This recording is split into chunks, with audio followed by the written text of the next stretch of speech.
pessoal, boa noite a todas, a todos, a todos que estão, os amigos, né, que estão aí acompanhando os nossos ciclos de debate do Coletivo Girassóis. Nós vamos hoje estar dentro da nossa programação com a nossa autora do texto que a gente estudou na reunião passada, que é a Ana Cláudia Laurindo.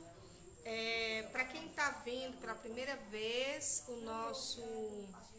a Ana já entrou aqui, como é que faz para ela? Ao vivo, viu, pessoal? E aí... Não, ela não é para entrar aqui, ela tem que... Ana, você deve entrar... Solicitar para entrar, Ana, para a gente poder lhe adicionar, tá certo? E aí, voltando, né, para quem está começando, quem está vindo, né, a nossa live... hoje, que não acompanhou na semana passada, nós estamos fazendo o estudo, nosso ciclo de debate, baseado neste livro, que é um livro muito importante para o movimento espírita progressista, que vem com uma série de temáticas, e como nossos ciclos reflexivos são ciclos que estão construindo, né, temas, interagindo espiritismo, sociedade, política e os projetos de transformação. Nós estudamos no encontro passado um texto da Ana Cláudia Laurindo chamado Existência Humana, Fenômeno Espiritual e Político. Ana, nós estamos aguardando que você entre e vai ser uma alegria já ter você aqui na nossa sala desta live, né? A Ana, ela é cientista social. Com 6 livros publicados na área de sociologia, antropologia, política e ciência da religião. Ela é militante humanista, feminista e espírita. Ela é defensora das liberdades de ser, de existir, de expressar-se no mundo, das formas. Ela é uma poeta de ideais sociológicos que acredita na evolução política dos espíritos. E aí, Ana, você que já está aqui, né? É uma grande satisfação ter você. Para quem está nos vendo de casa, eu queria que vocês vissem, aqui os nossos participantes, que são os companheiros do Coletivo Girassóis. A gente está aqui tentando fazer com que esse ciclo de hoje, essa roda de conversa, seja uma roda interativa, né? Então, quem está em casa pode perguntar, quem está aqui pode perguntar, e a Ana vai falar. E aí, Ana, eu queria começar pedindo que você falasse um pouquinho do seu texto, né? Tentando resumir do que trata esse texto. Nós já estudamos, mas mais para quem está vindo a primeira vez ou quem está assistindo de casa, esse tema, que é a questão da existência humana e como esse ser humano ele faz parte, né, do fenômeno espiritual e político. E eu queria que você falasse um pouco disso, como é que nasceu a ideia desse texto. É com você. Oi, gente, que alegria poder ver esse campo de girassóis aí. Vocês estão me ouvindo bem? Vocês me ouvem bem? Agora sim. Ah, ótimo. Olha, eu estou em um lugar mais quente do que o Ceará, do que Fortaleza hoje. E assim, é inusitado, porque eu estou em Florianópolis com uma sensação térmica de mais de 40 graus. Meu Deus. Então, é inusitado, né? A gente sempre tem uma ideia de que tá frio, mas olha, o verão é verão mesmo, é para lascar.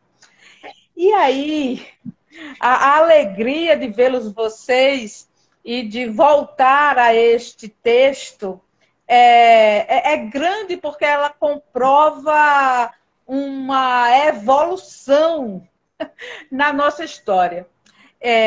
Tem muitas partes deste texto que certamente, se eu fosse escrever hoje, seria muito diferente.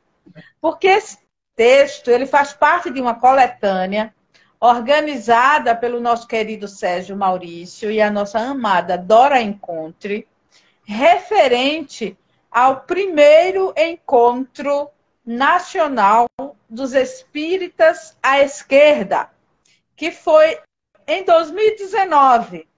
Então, era o início de um tempo novo para muitos de nós. Era a construção de uma identidade mais deslocada daquele patamar hegemônico da vivência espírita, por conta de um mal-estar coletivo que o Brasil todo começou a dar sinais de que estava sentindo pelo contexto histórico, político e a reação da maioria dos centros espíritas brasileiros.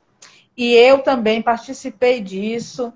Eu que era uma palestrante assim de agenda fechada, com muita dificuldade de agendar palestras nos centros espíritas de Maceió. Eu comecei a não encontrar mais espaço dentro destas casas. E foi aí que esse movimento, que o Sérgio Maurício, junto com gente boa de Salvador, né, muita gente boa de Salvador, organizou, e da palestra que foi dada lá, a inspiração para o artigo. Nem todos os escritores que estão fazendo parte dessa coletânea, eles estiveram lá, mas uma boa parte esteve, e foi o ponto inicial, foi aquilo que motivou a Dora e o Sérgio a organizarem a coletânea. Por que eu estou fazendo toda essa fala? Para dizer para vocês que a Ana Cláudia, que escreveu o artigo, e a Ana Cláudia, que está falando aqui agora, estão um tanto distantes uma da outra. Embora aquele artigo ele me trouxe até o ano em que nós estamos agora, no ano de 2023, com uma ideia um pouco mais formada sobre a evolução política dos espíritos. Primeiro foi a percepção da humanidade histórica, palpável, material, falível e pulsante do espírita dentro de uma fenomenologia que é espiritual e que é política. E, assim, eu não quero, né, fazer como o Fernando Henrique fez, que disse, esqueçam o que eu escrevi, mas eu peço que quem lê, né, entenda que mudou, que essa Ana aqui está escrevendo numa outra pegada, muito menos religiosista, tá? Sem querer afetar. Ana, aí eu pergunto, o que mudou, né? Porque aí eu acho que para a gente entender, até para quem está, nós que tivemos contato com o texto, né? Então, assim, o que mudou? Porque o que nós vimos no encontro passado, inclusive nessa direção, é entender, perceber como o Espiritismo, durante tanto tempo, esteve ausente da dimensão da existência. Então, nós chegamos a uma conclusão que essa noção, que é uma noção meio dualista entre aquele que está vivendo neste mundo e a dimensão de um outro mundo, assim, como se fossem coisas em separado. E nós vimos a importância da gente não separar isso. Para a gente entender que o fenômeno espiritual ele está presente o tempo inteiro. Quer dizer, não há essa coisa cartesiana entre a separação entre corpo e alma, né? que a gente sabe que o Espiritismo sofreu essa influência, ela fez com que nós não ultrapassássemos essa barreira de perceber e até mesmo de admitir a importância da dimensão existencial, material do ser humano, né? Aí eu pergunto para você, é nessa direção que mudou? O que você acha que mudou nesse texto? Se você não é mais tão religiosa, uma pegada mais religiosa, foi para onde? Para onde os ventos lhe levaram? Os novos ventos lhe levaram? É um tema que eu trato com um cuidado enorme, sabe? É como se eu me sinto do mesmo jeitinho que eu estou caminhando entre as minhas flores. Com cuidado, sabe? Para não machucar, porque é também uma área sensível, essa quando a gente toca na questão religiosa, sabe? E a própria questão semântica, sabe? Dentro da língua portuguesa, ela nos deixa numa situação assim de saia justas quando falamos de religiosismo.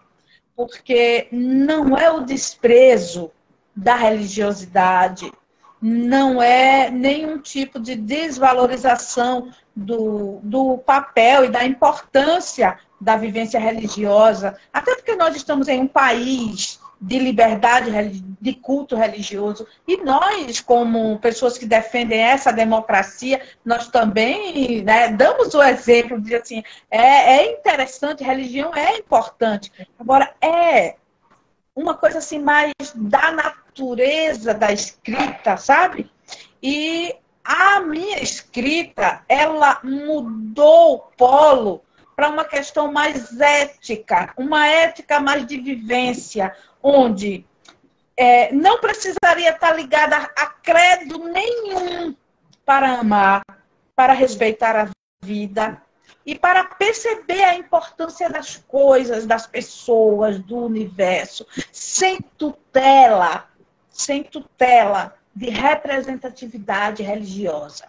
E é uma forma de relação com o divino, ou as divindades todas, muito mais livre. E trazer essa nova relação, porque ela é nova e ela não nasceu do nada, ela foi forjada nessa caminhada, uma caminhada de conflitos, uma caminhada de solidões, de angústias, mas também de encontros, de afetos, de apoio mútuo. É uma caminhada que construiu um pensamento em que hoje eu estou voltada a um debate sobre a evolução política dos espíritos como algo conquistado para acima da obrigação de ser bom. A obrigação de ser bom como um fardo, sabe? Como algo que um direcionamento religioso coloca sobre você. Você precisa ser bom. Como dentro do movimento espírita hegemônico, nós ainda vemos e ouvimos muita gente falando sobre a necessidade da reforma íntima. Assim, reforma ou reformulação íntima não é algo que se impõe, não é algo que se carrega, é algo que se conquista, que se vivencia a partir da libertação de paradigmas que aprisionam compreensões, atitudes. Então, é algo que mexe muito, mexe com estruturas. É uma pessoa nova que se descobre pensando de maneira diferente e instigada por essa descoberta a ver o outro com um olhar mais compreensivo. O meu celular começou a falar sozinho aqui. Vocês estão ouvindo? Não, mas nós lhe ouvimos perfeitamente, Ana. Eu acho que é alguma coisa na sua conexão da internet, tá? Mas a gente conseguiu lhe ouvir. Eu até fiquei assim, meio perdi o fio da meada. Para lhe reconectar, eu queria saber se alguém tem alguma pergunta aqui para fazer, aqui o pessoal que está aqui, né, nesse ciclo reflexivo. E aí, se alguém tiver alguma pergunta, é só se colocar, tá? Só para dizer aqui que nós estamos em grupo, fazendo uma live coletiva. E aí a Alane tem uma pergunta para você. Oi, Ana. Ana, eu estava te ouvindo falar que a Ana de hoje tá um pouco, se distanciou da Ana que escreveu, mas isso não quer dizer que é uma coisa ruim, né? Foi um crescimento. Aí eu estava pensando em mim, estava pensando no coletivo. O coletivo de hoje também não é o coletivo de 4 anos, quando ele começou. A gente amadureceu em algumas coisas, a gente compreendeu algumas coisas.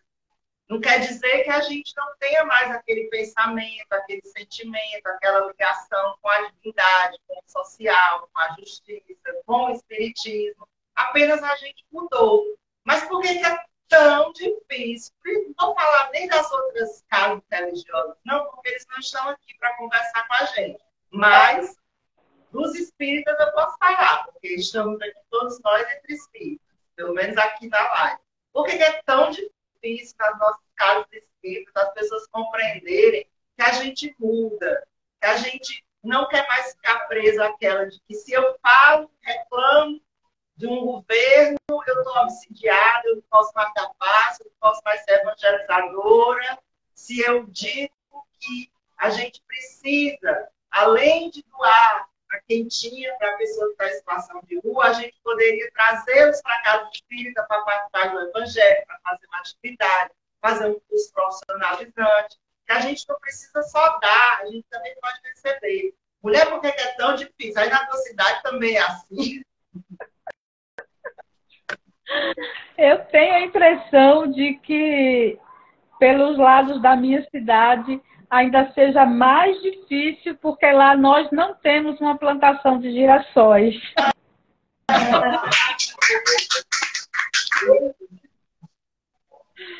Mas então, trazendo isso com um olhar ameno, sabe, para estes nossos companheiros, né, de jornada que estão vivenciando a responsabilidade dentro destes centros espíritas brasileiros hoje.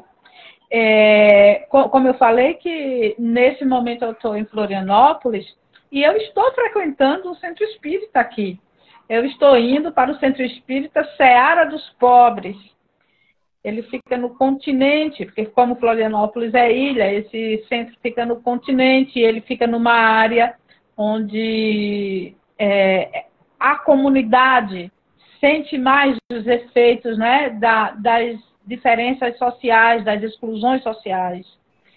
E eu entro lá, assim, caladinha, fico lá ouvindo todo o direcionamento da casa, porque eu senti saudade, tá? Eu senti saudade de voltar a um centro espírita.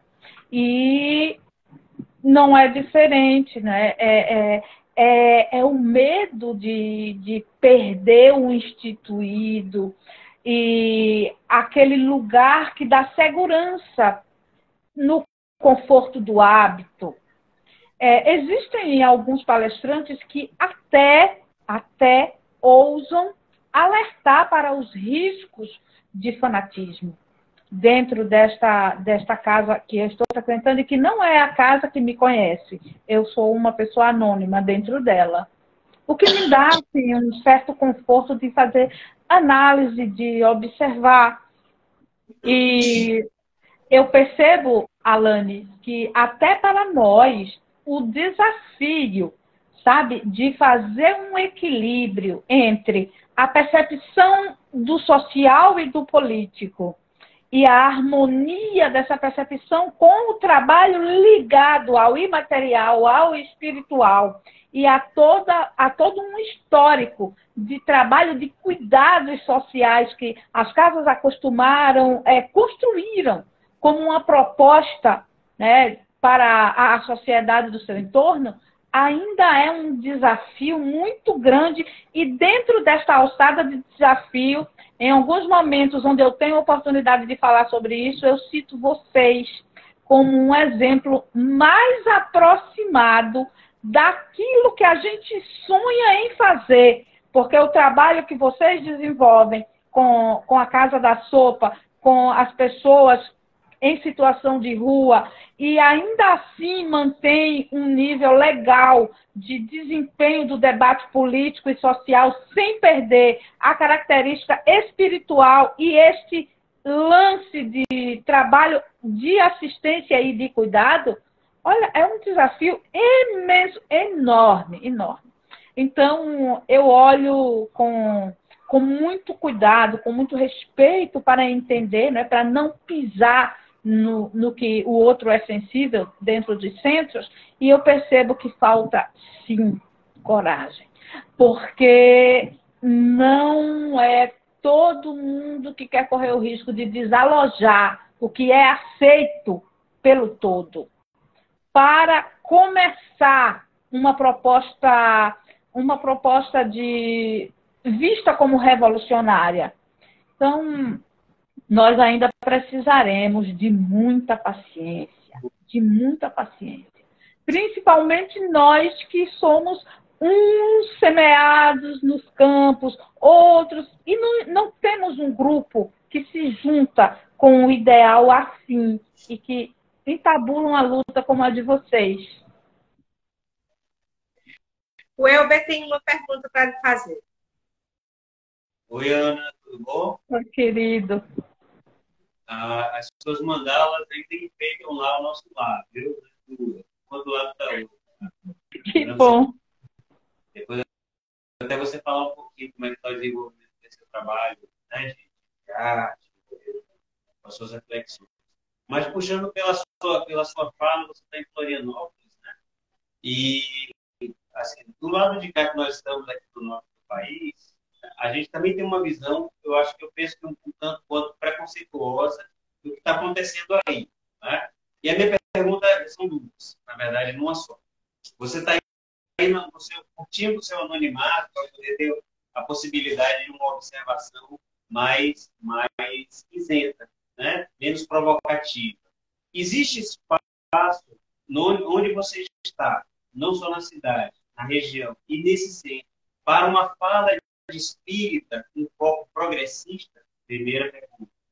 E daí de onde você está, diferente de quem está olhando de longe como nós, de fato, o tecido, né, o tecido, digamos assim, legal, a gente tem que estar mais ou menos preservado. Mas a gente sente uma certa ruptura, né, um certo esgarçamento do tecido social como nação brasileira, nessa condição do nós e eles, e do lado que avermelhou e do lado que se inverteu, né? Trabalhou pelo né? Como é onde você está, que predominantemente fez opção pelo fascismo, né? Até onde a gente sabe, cresceu enormemente o número de células fascistas nessa região. Então, nessa pergunta que eu fiz englobando isso, né? Como é que você vê o desafio, né, de uma espírita progressista atuar em e como que a gente faz para diagnosticar e tratar, né, esse tecido social do país com esse esgarçamento? Então, aqui existe espaço. E é bom dizer isso assim com essa propriedade, porque esse centro que eu estou frequentando é um lugar em que o nosso queridíssimo Marcelo Henrique, do grupo e agora? Espiritismo com Kardec, do EC, né? Marcelo Henrique já foi membro desse centro que eu estou frequentando agora. Mas o próprio Marcelo, que já não mora em Florianópolis, mas na zona metropolitana, ele desenvolve um trabalho e tem várias propostas assim de que eu também chegue junto para entender, para ver o que é que acontece. Mas, semana passada eu encontrei uma outra Ana, que é do Espíritas à Esquerda de Florianópolis. Então, já é um grupo constituído, é um grupo que se reúne e ficamos de marcar uma data para que eu visite o grupo. Porque, assim, eu não pertenço ao grupo Espíritas à Esquerda. Mas, para quem é espírita e simpatiza com o perfil progressista, diz que todo mundo que é assim é espírita à esquerda. É por conta desse jogo da semântica mesmo da língua nossa, que é fabulosa. E aí eu encontro, às vezes, pessoas em ambientes que não dá para fazer essa explicação detalhada. Então, a moça chegou para mim e a outra me apresentou para ela como espíritas à esquerda. Eu não tinha como dizer, olha, eu sou uma parceira, eu sou simpatizante, eu já vivenciei, mas eu não tinha. Ela entendeu que eu era dos espíritas à esquerda, mas tudo bem, não é um problema. Ficaria muito ruim para mim se ela tivesse me dito, por exemplo, que eu participava de algumas caravanas aí seria muito difícil. Mas esse erro aí, tudo bem, é tranquilo, porque nós somos parceiros. E eu vou participar, sim, de um momento com eles, onde eu vou esmiuçar essa diferença, mas eu também vou entender, eu também vou aprender. Porque eu vejo que os amigos esquerdistas, os amigos espíritas progressistas e qualquer indivíduo que não seja fascista e que more no sul do país está sendo injustiçado pra caramba. Porque existe uma ideia de que todo mundo que está no Sul é fascista ou tem tendência a ser bolsonarista. E isso não é verdade. Eles têm um tutano admirável, porque eles resistem a isso, eles sobrevivem a isso. E eles se organizam apesar disso. E estão muito próximos do perigo também por causa disso. E como já diziam, não é, os nossos amigos, desde sempre, que nós nos juntamos com quem nós somos afins. Então, aqui eu estou descobrindo exatamente estes amigos que trabalham com essa perspectiva. E é forte. São organizados, têm um propósito firme. E eu diria para você que aqui em Florianópolis já encontrei mais fôlego para isso do que em Maceió. Maravilha, Ana, né? Então a gente deseja muito sucesso, muito trabalho aí. Mas, Ana, aproveitando um pouco quando você falava, eu tenho uma reflexão que é a seguinte: a gente precisou viver a eleição de Bolsonaro em 2018 para gerar meio essa cisão dentro do movimento espírita, a ponto da gente dizer espírita conservador e espiritismo à esquerda, ou espiritismo progressista, né? Quando a gente poderia apenas se dizer espíritas, e isso já significar muita coisa boa, digamos assim, do ponto de vista como a pessoa se dizer cristão, ou se dizer, né? Se eu chegar na rua hoje e dizer assim, eu sou uma cristã, né? Isso já dizer toda a minha ideologia, que seria uma ideologia pela libertação, pela uma ética, pelo bem comum, pela justiça. Isso já dissesse tudo, e que não diz, né? Então, isso tem a ver com uma espécie de desmantelo histórico que a gente está vivendo de uma crise, né? De uma crise dentro do espiritismo, mas também uma crise dentro do cristianismo. Então, como é que você vê isso? Né? O seu texto de Relantes fala um pouco disso também. E outra pergunta é como é que você conceitou essa coisa de evolução política dos espíritos? Né? Então, como é que a gente vai chamar, como é que você chegou a essa noção, a esse conceito?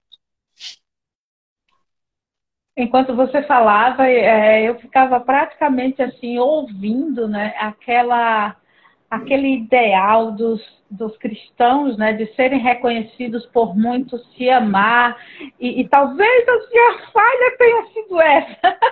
A gente não conseguiu esse amor todo, a gente não conseguiu se amar tanto ao ponto de ser reconhecido por isso.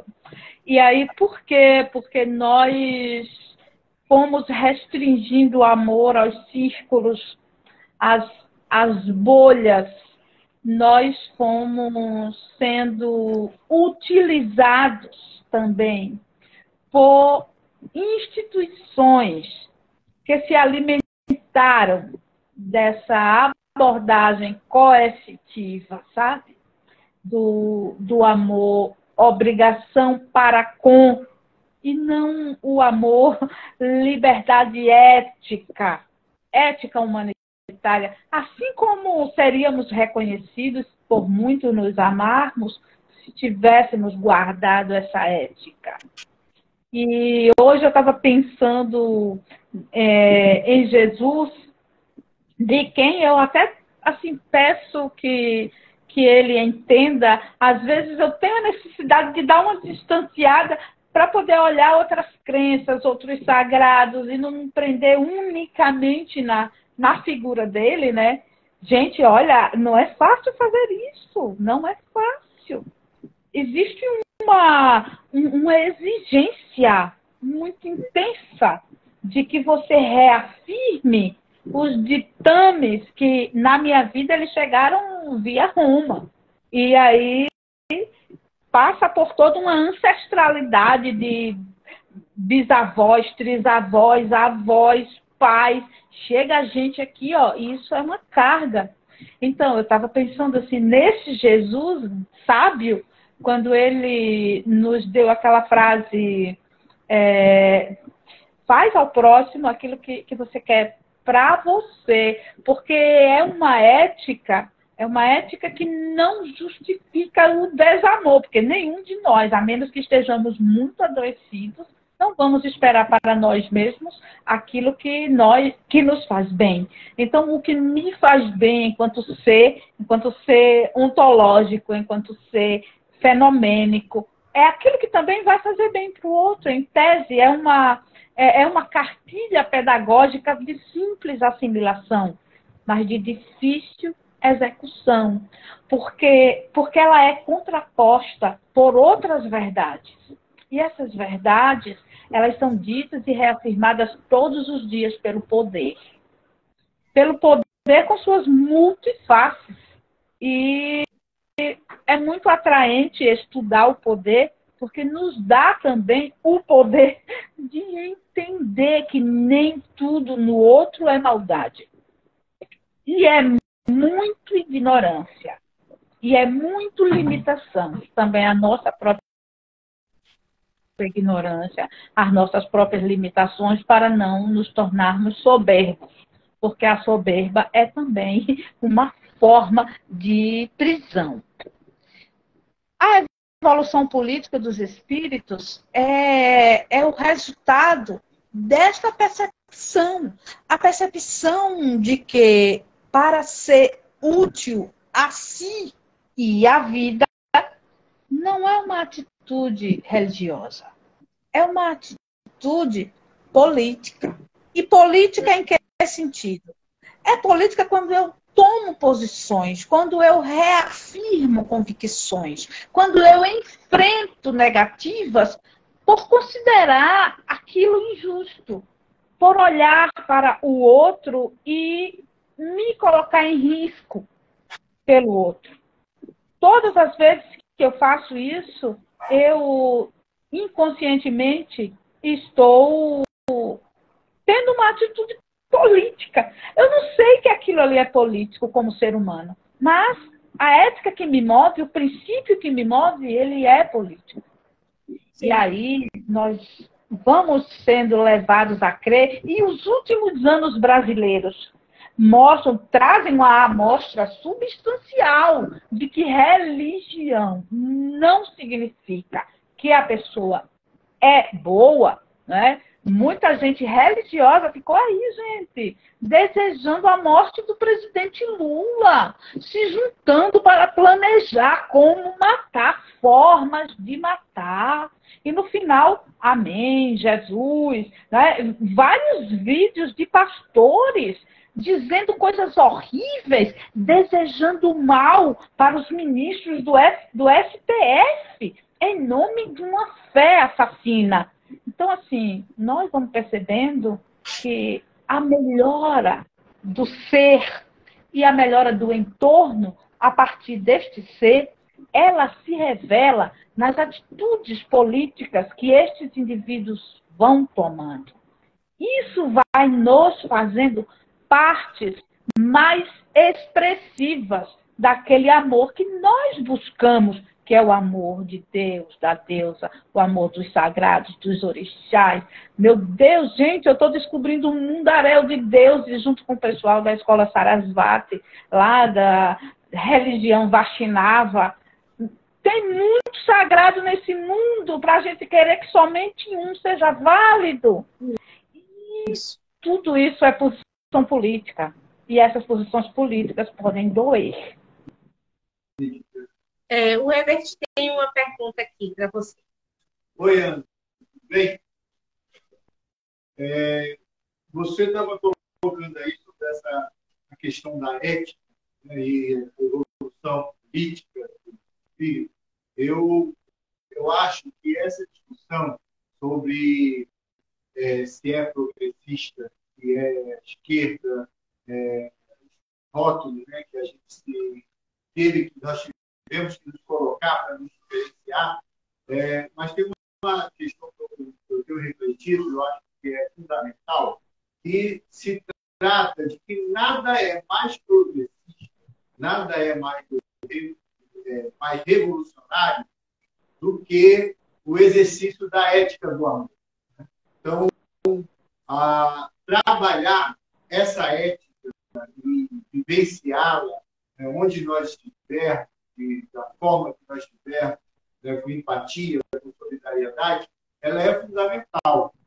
Então, como nós somos seres políticos, e muitas vezes a gente atua politicamente, seja no movimento social, seja no sindicato, ou partidariamente, muitas vezes a gente esquece dessa ética do amor como se fosse algo piegas, né? E eu estou convencido que o nosso papel, cada vez mais, é colocar a dimensão da ética do amor em todas as ações, em todos os atos, em todos os espaços que a gente atua. Isso é fundamental para que a gente possa fazer a diferença.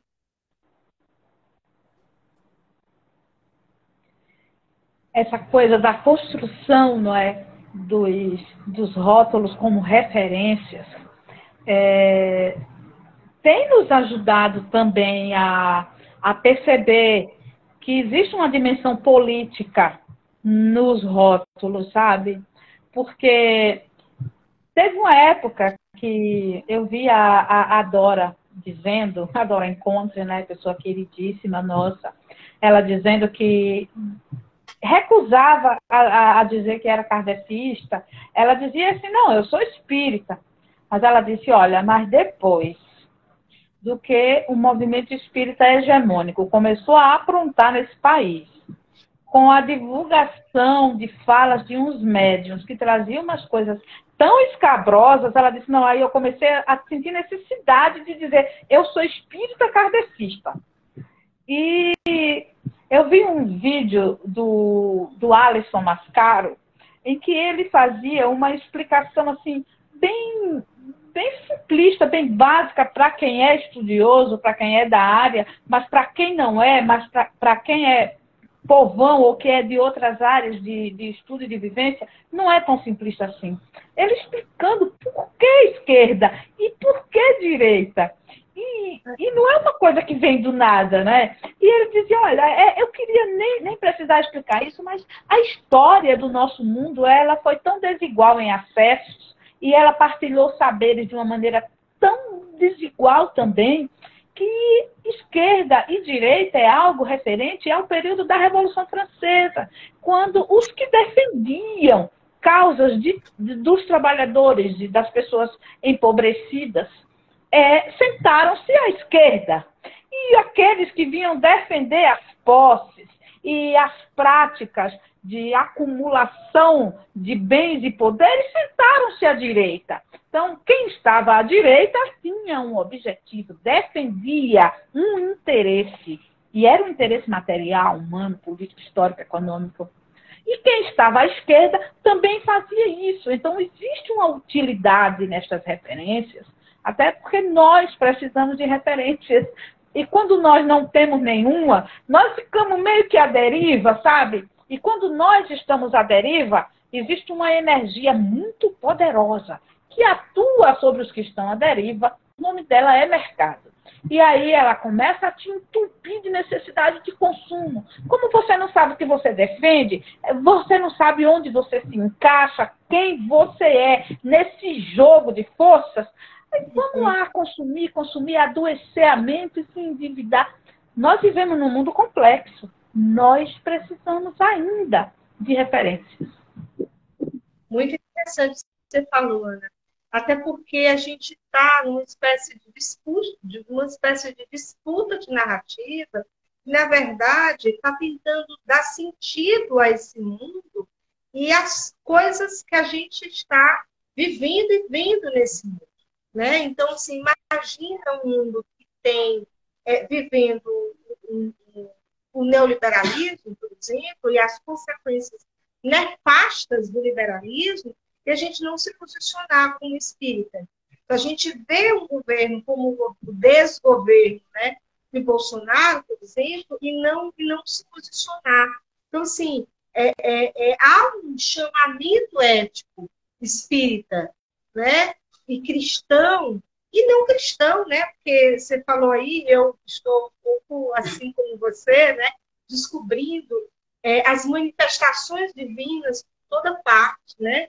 Deus está aí se manifestando de múltiplas formas, né? E em várias outras religiões, enfim, de diversas formas. E aí, o que importa para a gente é se posicionar neste mundo com uma ética. E a ética ela tem a ver com uma ação concreta, né? Uma postura diante desse mundo. Então, isso faz muito sentido para mim. Então, não dá para a gente ser espírita e concordar com esse estado de coisa. Tem uma pergunta aqui do Robert Val, ponto Holanda. Ele pergunta se eu defendo o socialismo de Leon Denis. Eu tenho uma relação dialética com Leon Denis, tá? E assim, eu me dou o direito de ter essa relação, porque se eu sou uma leitora, se eu sou uma pesquisadora, e eu abro as portas da minha alma para ele entrar, e ele entra na minha alma. Então, por exemplo, o livro de Leon Denis que fala sobre o socialismo, eu acho um livro com muitas lacunas. Eu acredito que ele não dá respostas para esse tempo. Deu respostas para o tempo dele. Mas eu acho que para esse aqui, ele não dá respostas assim tão substanciais.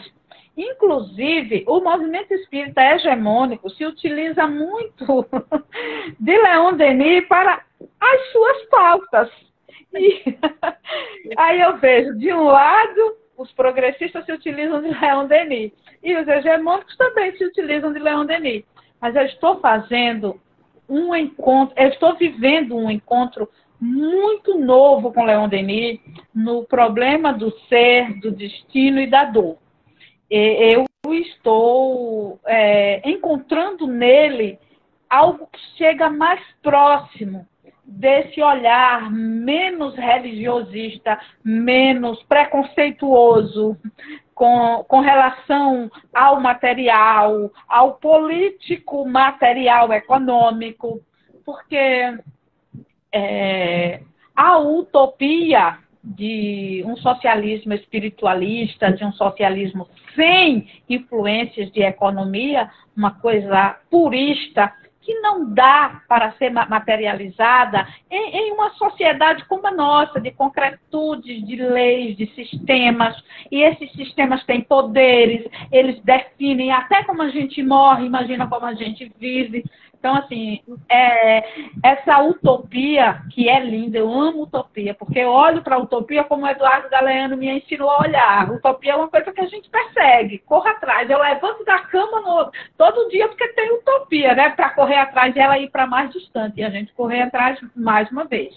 Mas eu, sinceramente, eu encontro uma substância maior no problema do ser, do destino e da dor de Leon Denis. Não me pego muito na questão socialista dele. Eu acho o socialismo dele bastante limitado dentro do parâmetro de tempo em que ele viveu comparando com o que é hoje, não dá para fazer um transplante integral, mas colabora para muita coisa. Inclusive, já que você citou Leon Denis, a gente já está bem pertinho de terminar a nossa live, que passa voando, né? Quando a gente está conversando com uma boa interlocutora, já que você falou do Leon Denis, eu queria dar um depoimento que no livro O Grande Enigma, é lá que eu encontro o Denis fala para minha alma, porque eu vejo o Leon Denis lá naquela obra numa espécie de uma visão cosmológica de integração entre o homem e a natureza, os homens em si, o homem e Deus. É um livro que eu tenho assim, quase como, não vou falar Bíblia para não assustar, né, as pessoas, mas assim, que eu leio, e toda vez que eu leio, eu descubro uma coisa nova, né, vem uma coisa nova. E lá, né, no Grande Enigma, ele faz a gente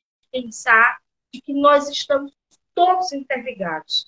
E é nessa interligação, Ana, que eu queria comungar com você a ideia de que a existência espiritual e a existência material, elas não podem ser cindidas.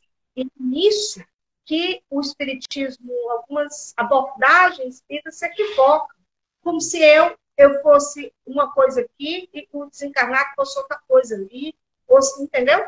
Como se o ser fosse completamente cindido, e o ser é um só, mas que ele tem a dimensão biopsíquica, espiritual, que vão estar concomitando ao mesmo tempo. Quer dizer, um só, nós somos um só, político, social, espiritual, né? Então, assim, é um ser só. E sendo o espiritual está em tudo. Então, tudo é manifestação do espírito. Porque nós somos seres espirituais. Então, assim, eu acho que o teu texto também tem essa pegada de alertar a gente para isso, né? E hoje, amadurecido o texto, né? Como você bem falou, né? Dentro desse tempo, de 2019 para cá, eu acho que é muito interessante ouvir esse seu depoimento, de que a gente ainda trilha caminhos que são caminhos que nos levam a pensar essa dimensão, né, inteira de todas nós e o sonho por um mundo, que é isso que o Espiritismo também nos alerta, na transformação, né, deste tempo, neste mundo todo. E aí eu queria que você usasse os sinais que a gente tem para interagir com essa minha fala, mas também tentando concluir e para que a gente pudesse encerrar o nosso momento de hoje.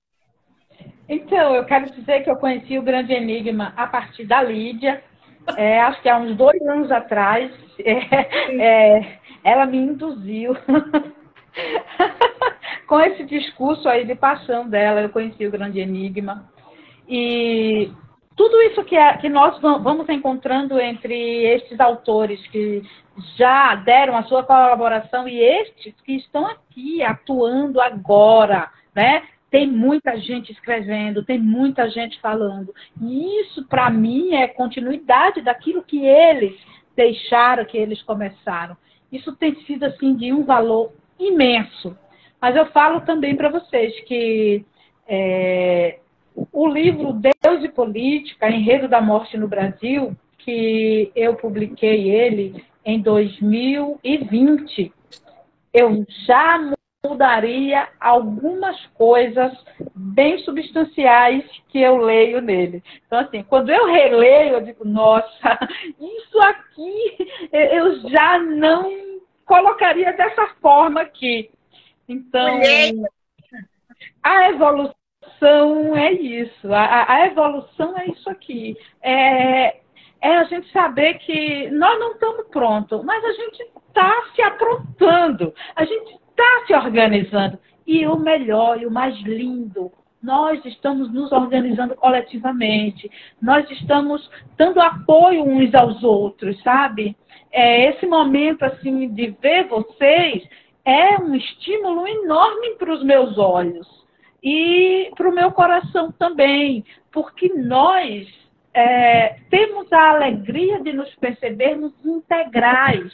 Nós somos intelecto, nós somos sentimento, nós somos espírito, nós somos matéria. E essa integralidade é a perfeição divina para nós. É a perfeição da vida em nós. E é assim, nesse louvor da perfeição, porque os seres humanos que nós somos, carregamos isso, carregamos o certo, errado, bonito, feio, e os olhos diversos, todos, em um processo de educação. Até nós chegarmos ao ponto de entender que a feiura eram paradigmas nossos, que o errado eram confusões nossas. Nós vamos chegar a esse tempo, mas até chegarmos lá, uma dosezinha diária de realidade e outra de esperança vai nos ajudando a trazer mais pessoas para seguir a utopia. Porque tem muita gente se perdendo e nós sabemos que haverão inúmeras outras oportunidades. Mas se o hoje puder trazer mais para perto as possibilidades de encontro e de reencontro, certamente a vida vai nos agradecer por isso, porque nós estamos aqui como expressões dessa vida maior. Nós somos ela e ela está em nós. Desse modo que esse campo lindo de girassóis seja assim regado, né, por muito fertilizante divino caído assim, ó, através das energias boas, dos bons amigos espirituais e também dos amigos encarnados, que possamos nessa comunhão encontrar-nos mais vezes, inclusive eu espero voltar à Fortaleza para abraçá-los outra vez, porque foi lindo estar com vocês pessoalmente também. Muito obrigada. Foi boa, nós agradecemos. Quinta-feira nós voltaremos aqui. Nós estamos, para quem está assistindo a gente de hoje, nós estamos aqui no Comitê de Luta do São João Tauap.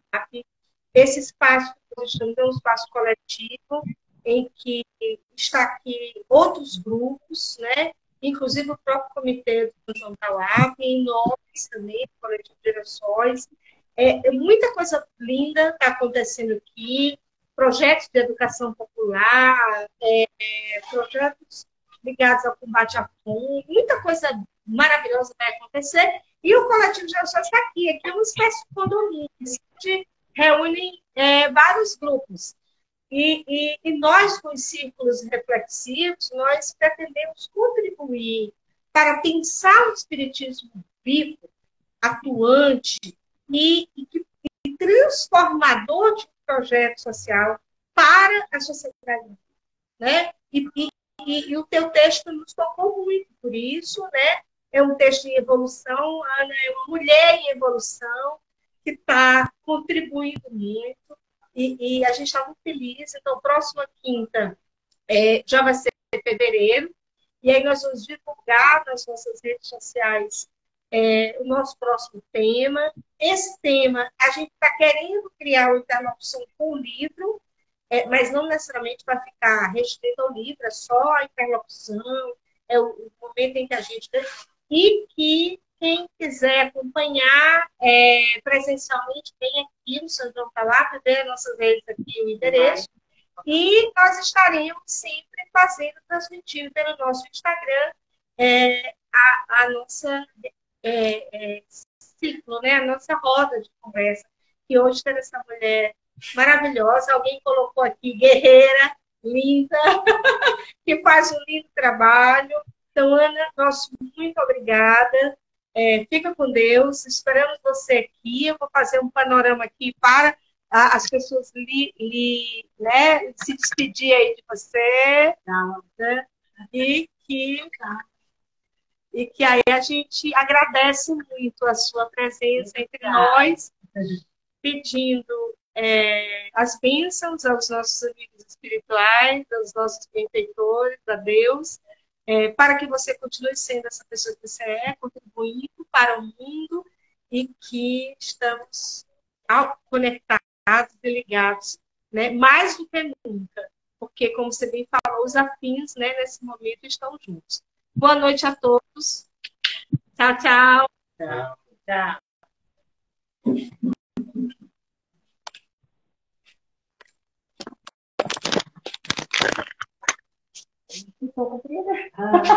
Perfeito.